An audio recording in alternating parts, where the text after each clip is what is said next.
Good morning, everybody. It's Sunday. I think it's the 20th, Sunday the 20th.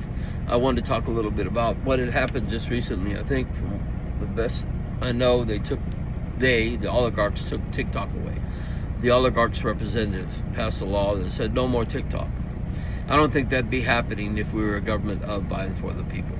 I don't think that our representatives would be doing that, right?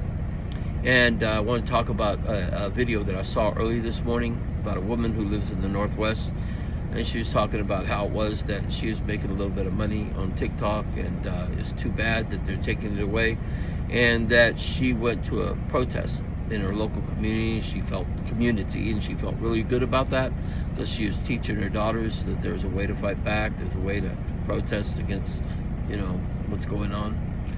And I thought about those two things. I thought, okay, first of all, and then she said, well, at least she's got her house, right? She's missing her income on TikTok, but at least she's got her house. And I thought about that, those two things. I said how that relates to what we're trying to do as patriots here, fighting to get our country back. You see, what I argue is that you have to have power in order to get your country back from the oligarchs. You have to have a show of power, okay? While I commend and I appreciate that woman going and protesting, which is important. It's what we've done in the past, and it has made a difference in the past. Today, in today's neoliberal era, in my opinion, it makes no difference because nothing's going to change. Nothing significant, nothing that really impacts the lives of working class people.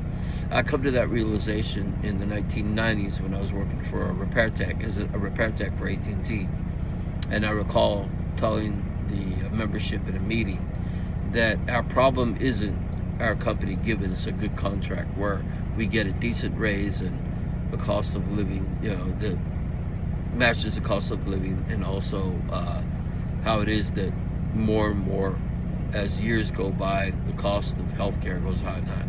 It's not the union and getting a better contract is our problem. I told the membership that our problem is much bigger than that.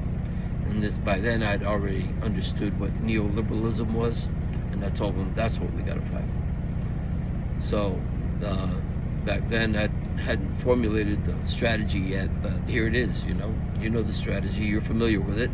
Wear red and white on your body and on your vehicles. You go down the road, and by doing that, you're telling the truck driver to join you on a 60-day sabbatical that we are going to take on Labor Day 2027. This is what we're going to do. We've decided that's what we're going to do. Now, the only way we're going to stop and not do that is if the oligarchs in power tell their representatives to do two things. Number one, pass free and fair elections, and number two, have a mere vote on universal health care. If you do those two things, we'll forget about the sabbatical, we'll go back to work, we'll feel a lot better because we'll know that in the future elections it's going to be our representatives representing our interests that we vote for, not what they, with their money, voted for and then gave to us to pick. See, that's oligarchy. It's not representative government, right? So that's what this is all about. And in reference to that lady, protesting. So you got the protest and you got doing the red and white. This is your new protest right here, right? And she said, well, at least I got a home. Now, when we go on a 60-day sabbatical, we're not going to be able to pay our rent, our mortgage, our car payment, our credit cards. We are going to affect the fire sectors of our economy: finance, insurance, and real estate. And that happens to be the sectors of our economy that are very instrumental in squeezing more income out of our paychecks every month, because neoliberalism has passed laws to ensure that they are able to increase the cost of those things without any repercussion. They could do it. They monopolize, and so on and so forth, right? So we might, in those 60 days, sit and talk, learn about neoliberalism, learn about modern monetary theory, how a sovereign country who issues its own currency taxes and spends, the difference between what is monetary policy and fiscal policy. and the fact that we, using fiscal policy as a nation, as a people, have a lot of space to do a lot of good things to help working class citizens in America prosper. You see, because neoliberalism has said no more fiscal spending, only monetary policy. Let the banks regulate the economy. That's what basically, essentially, what neoliberalism says. And the banks, by the way, are not independent. They are an arm of the government.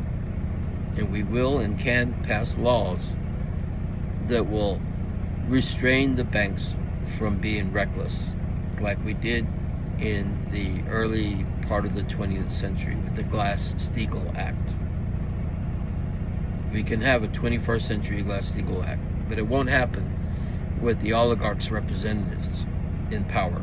It'll only happen if the people put their representatives in power through free and fair elections, you see?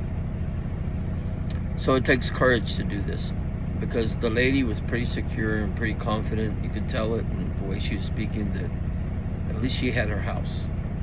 Well, if you're to do something like this, we're as I said, we're attacking the fire sectors of our economy, and it causes uncertainty. We're telling everybody to do the same, and how that affects the economy and the pockets of the oligarchs is important. But more important than that, the fact that they're going to lose money for 2 months, which they probably won't have a problem with because they got quite a bit of money right now. But the real problem they're going to have, the real fear that the oligarchs is going to feel, is the fact that a whole nation is willing to sit at home and do nothing but study how it is that we are where we're at today, and how it is that there are alternatives to a better future, and how it is that in order to do that, we have to take the first step. That they'll fear more than anything, right? So I argue that they won't allow it to happen. But we have to be genuine. We have to be prepared, because they may. I like the way Glenn Greenwald put it once. He said, power is when you give a group of people or an individual a choice, and the choice that they make has consequences. What we as a nation are going to do is go on a 60-day sabbatical. That's what we're going to do. And we're going to give the oligarchs and their representatives a choice.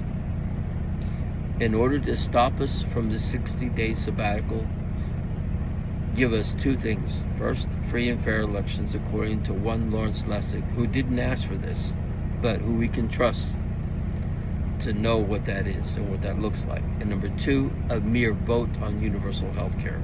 You do those two things and we'll calm down. We won't go on a sabbatical. We'll continue to work, knowing that in our future elections, we're going to have our candidate in there to vote for, not what the oligarchs choose for us to choose, right?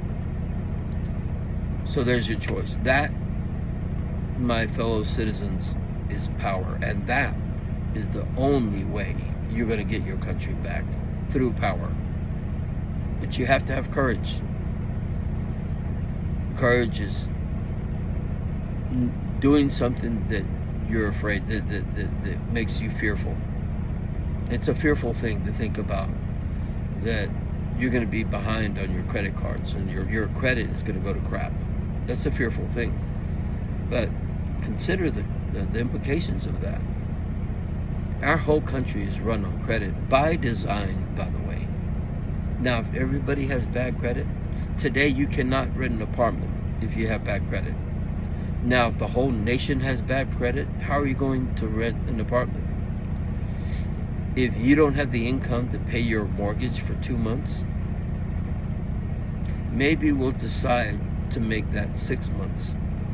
If we're sitting at home considering why it is that the oligarchs actually allowed us to sit at home and to contemplate what we might do next. Yeah, 6 months. What are you going to do, oligarch?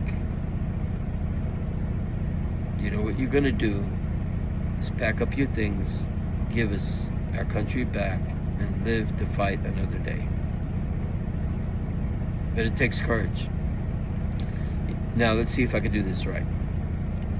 If you like this video, you're saying you're going to wear the red and white, and you're going to put it on your vehicle, and you're going to be a patriot, and you're going to fight with courage.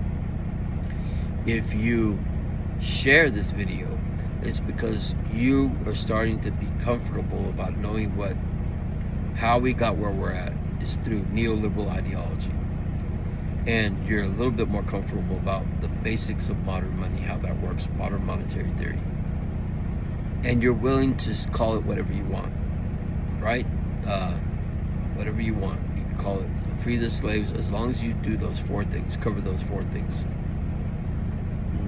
What neoliberalism is, what modern monetary theory is, the first steps in getting our country back through free and fair elections, and understand that you as an individual do in fact have the power to get our country back and get us back to decency. All you need is courage and to make a decision. And then if you want to subscribe to my channel, thank you very much.